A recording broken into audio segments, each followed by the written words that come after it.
परमात्मने नमः। आज मैं श्री राधा जी के विषय में कुछ बताने जा रहा हूँ, जिनका कृष्ण भक्त लोग हमेशा उच्चारण करते हैं और भजन करते हैं। यहाँ तक कि राधा जी को लोग कृष्ण से मिलने का मुख्य साधन भी बताते हैं। परम पुरुष नारायण जब अवतार लेते हैं तो शक्ति के साथ ही आते हैं। स्वामधिष्ठाय संभवाम्यात्माया, मैं अपनी प्रकृति के आश्रय से प्रकट होता हूँ। माया और प्रकृति अर्थात परा और अपरा दोनों शक्तियां हैं। भगवान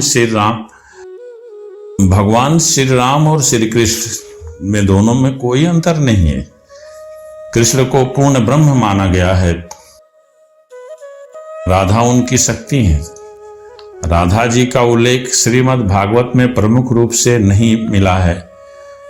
कहीं कहीं यह भी लिखा है कि सुखदेव जी के आराध्या राधा जी थीं, जिसे जब पुराण लिखा जाने लगा तो उन्होंने सुखदेव जी से कहा कि राधा या गोपियों का ज्यादा इसमें वर्णन नहीं करना। सूर सागर में राधा जी का विशेष वर्णन है। चैतन्य संप्रदाय में राधा श्री कृष्ण की अलादनी शक्ति है, यही मान्यता उनको है। वैसे राधा और श्री कृष्ण में अभेद दृष्टि रखनी चाहिए। ब्रह्मवैवर्त पुराण में श्री कृष्ण और राधा का अभेदता स्पष्ट होता है।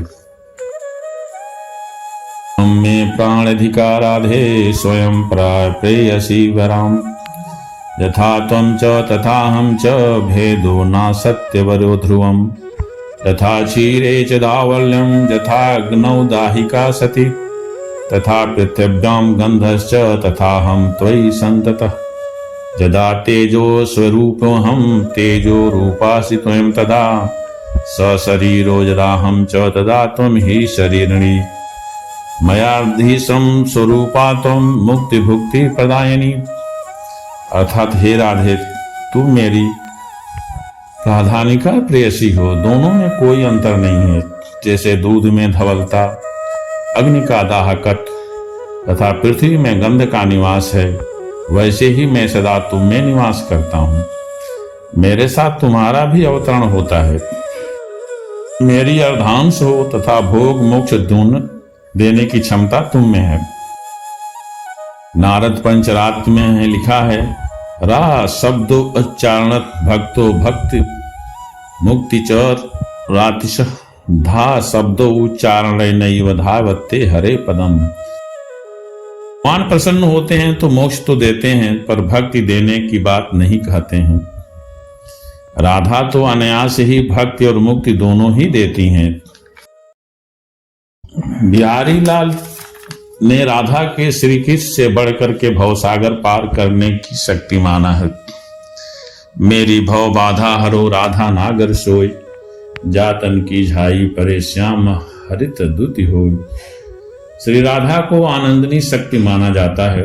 श्री कृष्ण स्वयं कहते हैं कि जब कोई रा पुकारता है तो तुरंत भक्ति दे देता हूं, और धा शब्द के बाद तो मैं उस भक्त के पीछे पीछे चलता हूं, जिससे कि मुझे राधा श्रवण का आनंद मिले।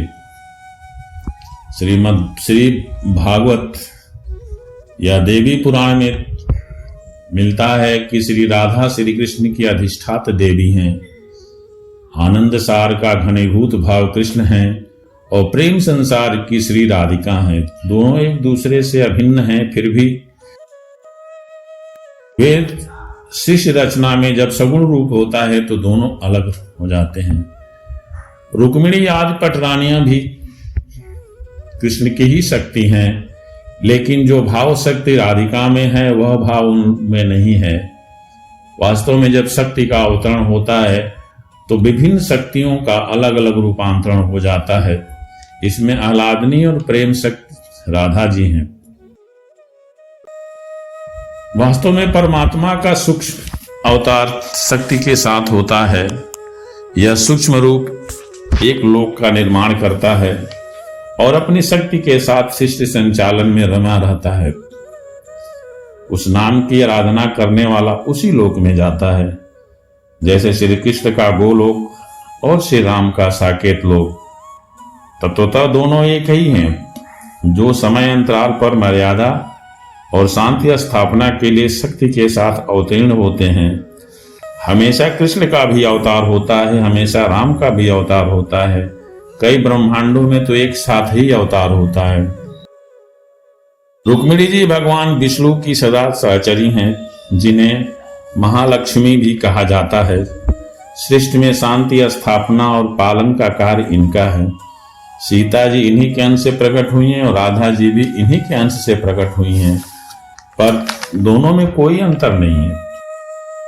वैकुंठ नारायण धाम है, जो अवतार हैं वे किसी विशेष कार्य के लिए होते हैं। महालक्ष्मी की प्रेम शक्ति राधा है, करुणा शक्ति माता सीता है। दोनों में कोई अंतर नहीं है और शंका भी नहीं करनी चाहिए। समुद्र के एक लोटा पानी में भी वही गुण होता है जो समुद्र में होता है। सब एक ही हैं, कोई अंतर नहीं है। हमें सारे रूपों के अभेद दृष्टि से आराधना करनी चाहिए।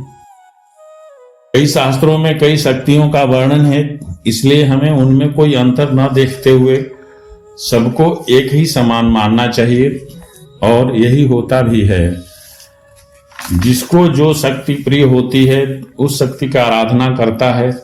सर्वशक्तिमान मानने के पीछे यही भावना होती है कि सारी शक्तियां एक ही हैं। जय माता की।